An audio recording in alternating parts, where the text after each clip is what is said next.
Picture this. You wake up tomorrow, and everything resets.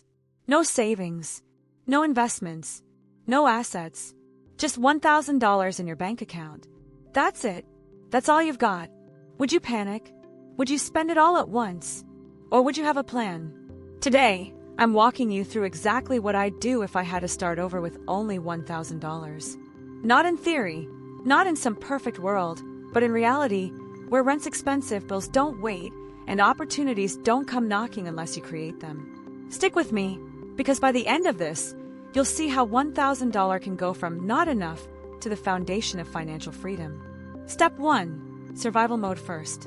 The very first priority is survival. If I only had $1,000, I'd immediately split out enough to cover at least 2 to 3 weeks of basic living expenses. Food, $150 to $200. Transportation, $50 to $80. A prepaid phone plan, $30 to $40. Any essential bills, rent, share, utilities. That's around $300 to $400 locked in. Because here's the truth. If you can't keep yourself fed, connected, and stable, everything else falls apart. Money for investing or skills won't matter if you can't even make it to a job interview or keep the lights on. So, step 1 is simple but critical. Protect your basic needs. Step 2. Build a safety net. After covering survival, I'd shift to building a mini emergency fund.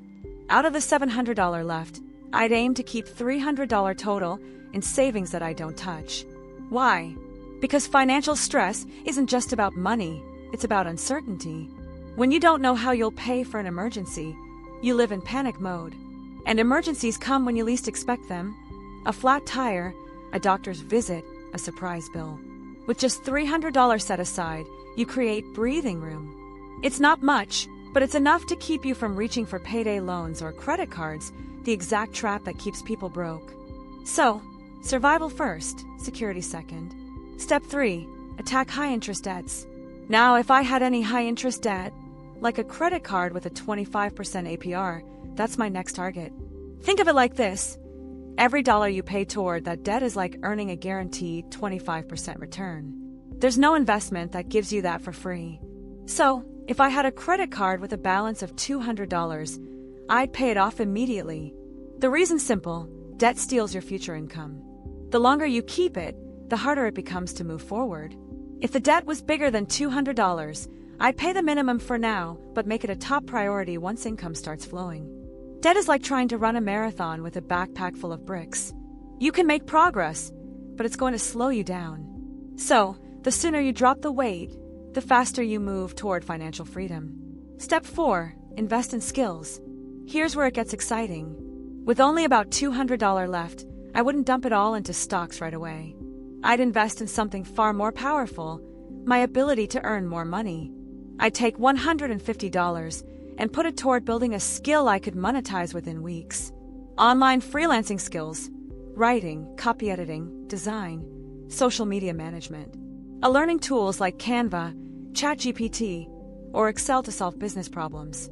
Even a short course or certification that gets me into better paying work. Why? Because a skill can turn that $1,000 into $2,000, $5,000, or $10,000 down the line. For example, let's say I used $150 to take a beginner course on freelance writing.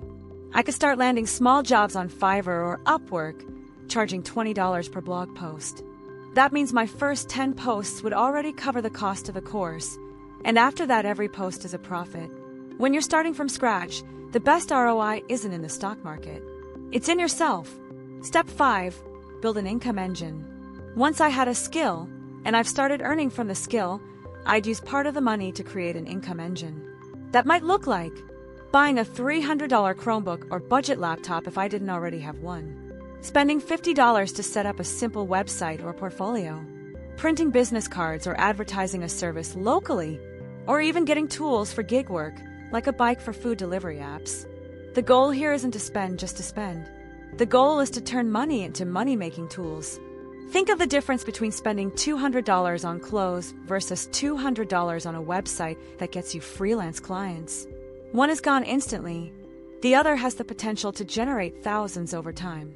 This step is all about leverage, using small amounts of money to open doors to bigger opportunities.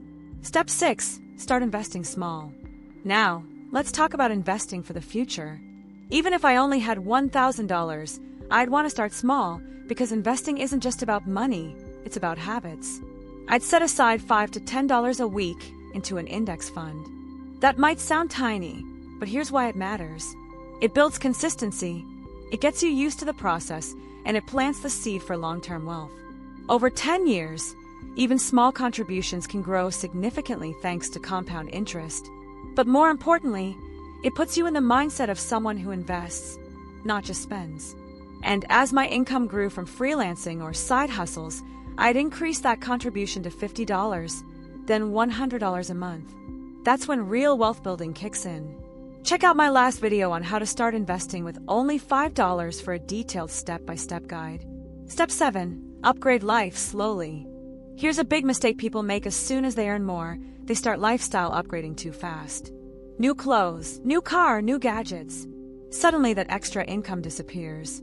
If I had only $1,000, I'd force myself to live lean for as long as possible, even after I started making more. That means staying in a smaller apartment, cooking at home instead of eating out, delaying the new phone upgrade. Every dollar I save here is a dollar I can funnel into my emergency fund, debt payoff, or investments. Remember, wealth isn't built by looking rich. It's built by creating financial options.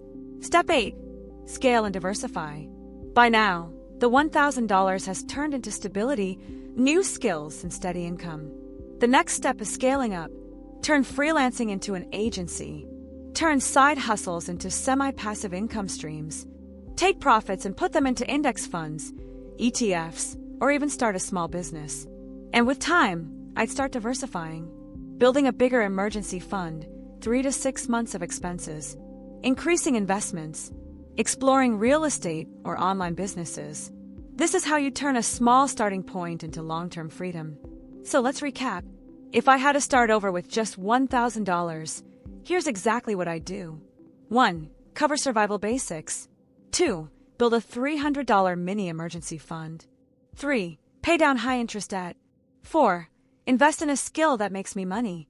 5. Use the money to create an income engine. 6. Start investing small, even $5 a week. 7. Avoid lifestyle creep. 8. Scale, diversify, and build long-term wealth. At the end of the day, it's not about the $1,000 itself, it's about how you use it to create momentum. Because momentum is what turns a little money into a lot. Now, if you woke up tomorrow with just $1,000, what's the very first thing you do? And hey, if this video gave you value, make sure to like, subscribe, and check out my other videos on saving, investing, and making money online.